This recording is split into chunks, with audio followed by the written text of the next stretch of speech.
Yawahashi has to say, man, and take heed unto it. Verse 8, it says, yet they obeyed not, nor inclined their ears. So they were rebellious, man. Our people, we were all rebellious, man. You know, but what? We were here, the Lord giving us this mercy by giving us this truth, man. Now we're trying our best to not walk in that rebellion, man.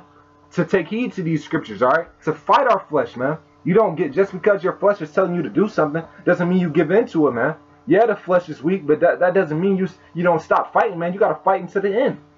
It says, but walked everyone in the imagination of their evil heart, doing whatever you want to do, man.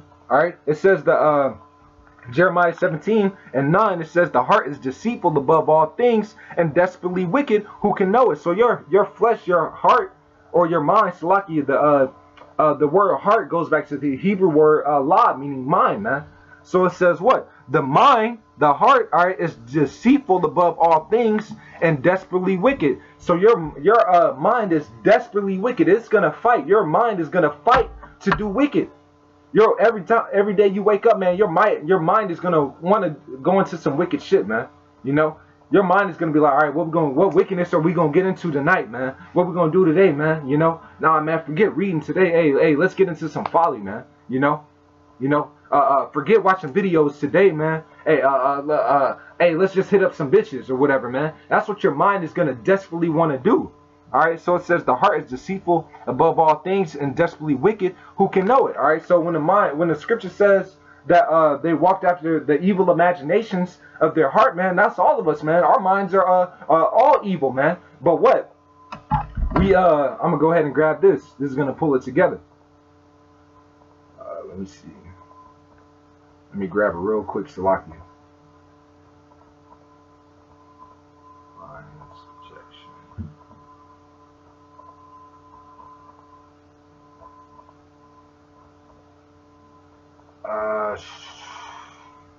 Salakia, I must need to get this. Alright. 2 Corinthians, Salakia, 2 Corinthians 10:5.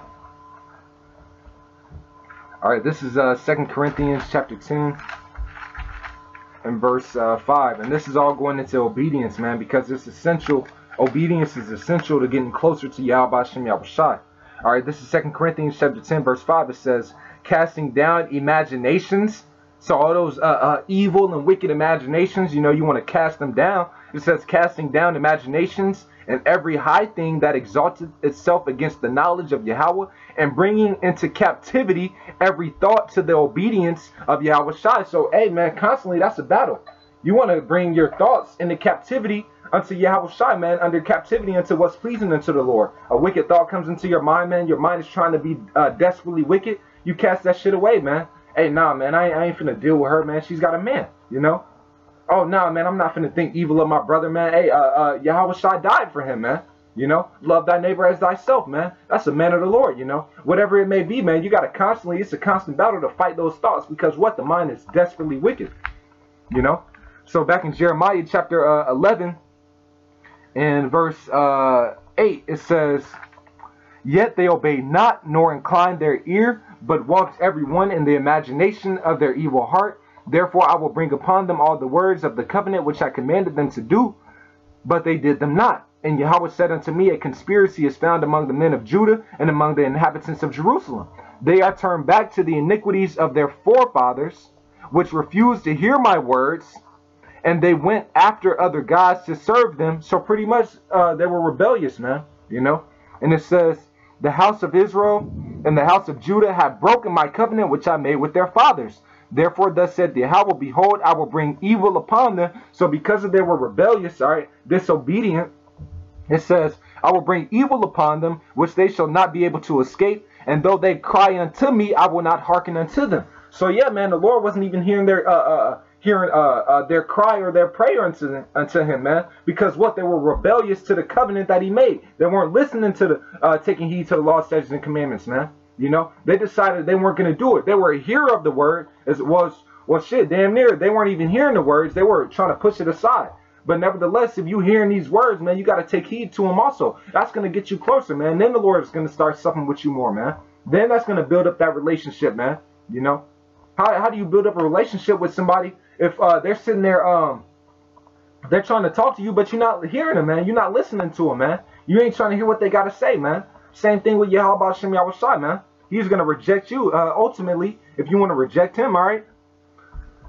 So, yeah, that was the point on that, man. That was just to show, you know, that, you know, if we're praying, man, we want to make sure that the Lord is going to hear our prayers, man, when we're praying for that wisdom, all right? So that we can get closer into him, so that can build up our relationship. So you need obedience, man. And on top of that, we want to show that, now I want to go into the prayers that the Lord delights in, man. All right, so this is Psalms chapter 51. And verse, let me see. I'm going to start at verse 2. It says, I might as well start at 1. It says, have mercy upon me, O Yahweh, according to thy loving kindness, according unto the multitude of thy tender mercies, blot out my transgressions. Wash me thoroughly from mine iniquity, and cleanse me from my sin. For I acknowledge my transgressions. And this is David speaking, man. This is after he had sinned, all right? It says, Salakia. It says, for I acknowledge my transgression, and my sin is ever before me. So David acknowledged that he went off, man. He acknowledged his transgressions, all right? He acknowledged that he had sinned, man, and we have to all do that, man. You have to sit there and realize that, man, you've been wicked, all right? You have to sit there and realize that you've been a transgression, the covenant that you made with Yawahashi, Yawahashi, man. You know, it says, against thee only have I sinned and done this evil in thy sight, that thou mightest be justified when thou speakest and be clear when thou judgest. All right, so he recognized, man, his wickedness, man. And I'm going to jump down to verse 16. For thou desirest not sacrifice, else would I give it. Thou delightest not in burnt offering.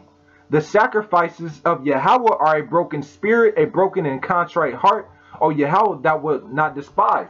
So the Lord is not going to despise someone that's sincere and looking at their examining themselves, man, recognizing their faults, man. If you're coming to Yawahashi, Yawahashi being proud as hell, man, he's not going to want to deal with you, man. He's not going to want to hear you out, and you're going to be separated until him, man. That's really having pride, all right? You're having pride when you aren't able to recognize your wickedness and confessing it to Yawahashi, Yawahashi, man. Let me go ahead and grab this. All right? Since we're kind of, you know, the Spirit's got me kind of going into what separates, you know, us from Yawahashi, Yawahashi. Let's see. All right, this is Sirach, chapter 10, verse 12. It says, the beginning of pride is when one departeth from Yahweh, and his heart is turned away from his maker. So yeah, man, hey, having that pride, that's going to separate you from Yawahashi, Yawahashi, man. You got to recognize, like, damn, man, hey, I've been full of shit, man. You know, I've been full of man. My righteousness is as filthy rags, man. I haven't been doing what's been pleasing unto Yawahashi, Yawahashi. When you recognize that, when you recognize your sins, man, the Lord is gonna want to deal with you. He's gonna want to get closer unto you, man. You know. It says, for pride is the beginning of sin, and he that hath it shall pour out abomination. And therefore the Lord brought upon them strange calamities and overthrew them utterly. All right, so that was the point on that.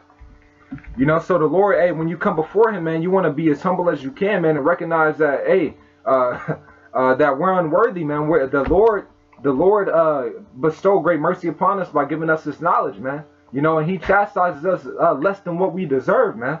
So you have to recognize that and come with contrite heart and contrite spirit, man, not being proud, all right? That's going to bring you closer into the Lord, man, when you're praying unto him. So let me grab this in 1 Kings, all right?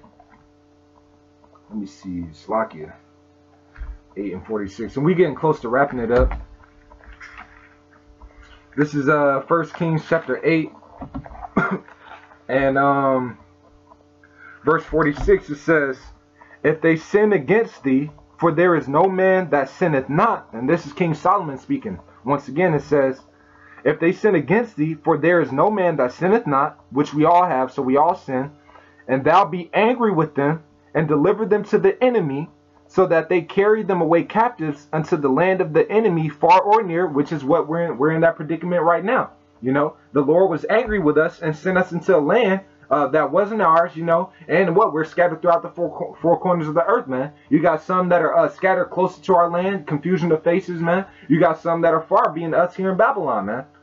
And it says, verse 47, yet if they shall bethink themselves in the land whither they were carried captives, and repent, turning away from those sins, stop transgressing the law, statutes, and commandments, you know, rehearsing those righteous acts, and make supplication unto thee and the land of them that carried them captive, saying, we have sinned and have done perversely, we have committed wickedness. So if you confess those faults unto Yawahashi, Yawahashi, all right, if you recognize that you've gone off, man, and have that contrite heart and spirit, it says what? It says, and so return unto thee with all their heart, so turning back into Yawahashi, Yawahashi, and with all their soul, in the land of their enemies, which were in, which led them away captive, and pray unto thee toward their land, talking about towards the east, man, which thou gavest unto their fathers, the city which thou hast chosen, and the house which I have built for thy name. So he's giving us the outline if we do these things, man. Hey, praying back into Yawahashi, Yawahashi, recognizing our wickedness, man, you know, praying towards the east, you know, and of course, you know, when you are in your daily life, you might not be able to, that doesn't mean you don't pray, you know, you want to pray without ceasing, man, as the scriptures tells us to do, pray without ceasing, always making communication with Yawahashi, Yawahashi. But when you can, man, you at home, man, hey, pray towards the east if you can, but don't let that stop you from not praying, you know. So it says, if you're in a predicament where you might be in public, you know, you don't want to turn all the way to the east, you know, and this and that, you know, but don't let that stop you from praying. Is pretty much what I'm trying to say. And it says, let me go back, which thou gavest unto their fathers. Let me start from the top, verse 48. And so return unto thee with all their heart and with all their soul, in the land of their enemies, which led them away captive, and pray unto thee toward their land, which thou gavest unto their fathers, the city which thou hast chosen, and the house which I have built for thy name. Then hear thou their prayer and their supplication, in heaven thy dwelling place, and maintain their cause. So that's when the Lord is going to hear us, man. He gave us the outline for what to do for the Lord to hear us, man. We got to pray in that name. All right. Once you know that name, man, hey, the Lord isn't going to wink at your ignorance, man. You know. Then now you know better, so you do better, man. Then you start calling on the true name, Yawahashi, Yawahashi, man. You put away calling on Jesus, man. You put away on calling Jehovah, Yeshua, whatever it may be, man. You know, you put away on thinking that you can call him whatever you want, man, because the scriptures don't say that, all right? You know. So yeah, that was on that point. Let me see. Let me grab these last few precepts, all right? Wisdom of Solomon, chapter 6. And these are just different key points, man, that are going to help you, you know, in your personal walk and getting closer to Yawahashi, Yawahashi, man. All right, so this is Wisdom of Solomon, chapter 6, and verse 17. And this goes back to wisdom, because once again, like we brought out in the beginning, man, the Lord is only going to love those that dwell with wisdom. So we got to have this wisdom. Got to make have spiritual decision making, man. You know, not making decisions off of your flesh, but making decisions off of the spirit. What's going to benefit your spirit, all right? That's walking in wisdom, man. And it says,